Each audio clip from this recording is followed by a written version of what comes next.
6题白玉兰，肖战这次的首位争议背后藏着什么？网上有这么一种声音，大概意思是这首位是不是有点水分？我刷到的时候，正好你猜怎么着？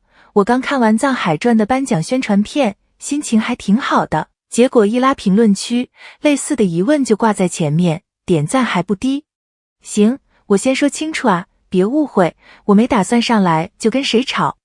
这种声音有人认同，那说明它代表了一部分人的真实疑问，咱不装看不见。但我今天想做的事儿是另一个，把这件事一层一层给你捋清楚，捋到最后你自己心里会有个答案。那么问题来了，肖战这次凭《藏海传》入围第31届白玉兰最佳男主角，被好多媒体叫做史上首位提名视帝的90后演员。这个首位到底是含金量，还是一个会被人较真的措辞？这俩是不是一回事？来，第一层，先说你能看到的，摆在台面上的事实。事情是这样的，肖战亮相第31届白玉兰颁奖典礼的官方宣传短片，凭《藏海传》里男主角藏海这个人物，表演层次饱满，情感处理得很细腻，入围了最佳男主角。然后呢，关键来了，这部《藏海传》不是单提一个奖，他一口气拿下了本届白玉兰6项提名：最佳中国电视剧、最佳导演、最佳男主角、最佳男配角、最佳摄影、最佳美术，6项。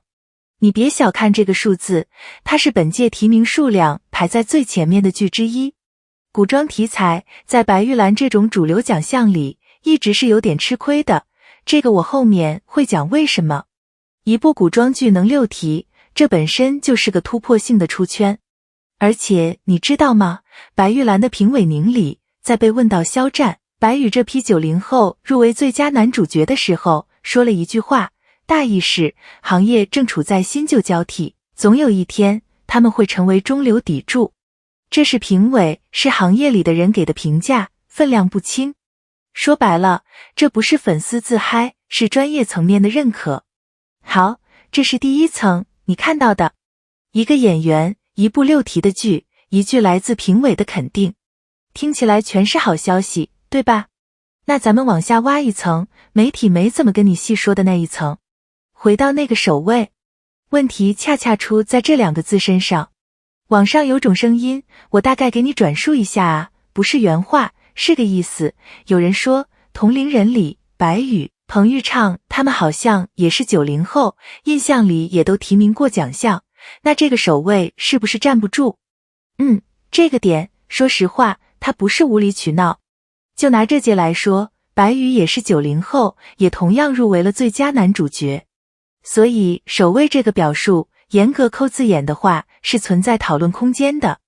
但是等等，有个细节容易被忽略，他那时候对了，我得先补一个背景，不然你听不懂这个首位到底卡在哪。你知道吗？各家媒体的表述口径其实都不完全一样，有的说的是首位凭纯古装剧提名视帝的90后，有的说的是首批入围最佳男主角的90后之一。你看，一个是首位，一个是首批之一，意思就差了。这些放一块儿就特别容易糊。行，现在回到肖战。所以我的判断是这样，这个首位的争议本质上是一个媒体表述口径的问题，是稿子怎么写，怎么界定首位的事儿。他跟肖战本人的表演，跟他这次实打实拿到的最佳男主角提名资格是两码事。翻译成人话就是，就算首位这个词将来被证明措辞要修正，也丝毫不影响一件事，他这次是真真切切进了白玉兰视帝的提名名单，这个跑不掉。而且我得多说一句啊，白宇也好，彭昱畅也好，都是非常优秀的演员。好演员就该被看到，这话对谁都成立。咱今天聊肖战，不是要踩谁，这种谁比谁的话题，我从来不接，没意思。好，第二层挖完了。但你发现没有，聊到这儿，咱们其实一直在围着首位那俩字打转。可我寻思，这真的是这件事里最值得聊的吗？我倒觉得不是。真正的问题，也就是第三层，在更下面。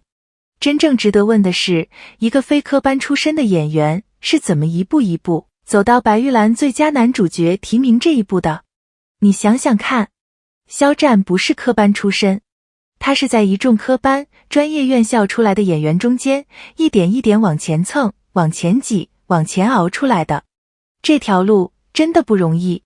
老粉应该记得，他最早让一大票人认识是凭《陈情令》，2018年那部。等等，不对，我查一下，凭印象说别太当真，《陈情令》是2019年播的。对，2019年。那会儿一夜爆红，笑容特别干净的一个大男孩。爆红之后呢，他经历了一段挺长的低谷期、沉寂期。这段我不展开，展开也没必要。说起这个，我突然想到，那阵子很多人都担心他扛不住，结果他扛过来了。然后他做了一个选择，更低调，沉下心，认认真真拍戏，一步一步磨演技。我跟你讲，这个选择在当时那个市场环境下是反着来的。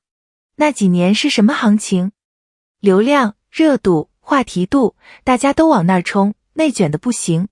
一个有流量基础的人，完全可以走更轻松的路，但他偏偏选了最慢、最笨，也最难量化 KPI 的那条，磨作品。这一步，你现在回头看，走的是大旗，弃了短期的热闹，换的是《藏海传》这种能进主流奖项视野的东西。所以你看，把首位那2个字的争议放到这条长长的路上去看，它一下就显得没那么重要了。重要的是这个人在一个对非科班、对流量出身都不算友好的框架里，硬是用作品把自己送进了视帝提名。在那个框架下，这已经做到极致了。好，第3层挖完，咱们到最后一层，这一切到底意味着什么？我得先把话分清楚啊，下面说的是我的观点，不是原文的观点。原文主要是在陈述这件事，整理网友的不同声音。怎么解读是我自己的判断。我觉得这份提名的意义超出了肖战一个人。第一，对古装题材。我前面说古装在主流奖项吃亏，这次《藏海传》6题，等于在主流奖项的大门上撬开了一道缝。要知道，白玉兰最佳男主角这个单元已经10多年没有凭纯古装剧入围的男演员了，他证明了古装也可以被严肃的讨论表演。第二，对流量出身能不能拿主流认可这个老命题，这事儿吵了好多年了。这次提名至少是一个很有力的回应，出身和热度不该成为一个演员被严肃评价时的原罪。第三，也是我最想跟老粉说的，这么多年的支持是对的，懂他的人会懂。时间这个东西慢，但它最公道。行，该收尾了。咱们回到最开头那个疑问，这首位是不是有水分？我现在的答案是这样，首位这2个字作为一个媒体表述，确实可以被讨论，可以被较真，这点我承认。但如果你问我，肖战这次进白玉兰最佳男主角提名，这份认可有没有水分？没有，一点都没有。6项提名，评委的肯定，一个非科班演员一路熬出来的表演，这些是实打实的，谁也拿不走。最后留个问题给你，你是从哪部作品、哪个瞬间开始注意到肖战这个演员的？是《陈情令》那个笑，还是《藏海传》里藏海的某一个眼神？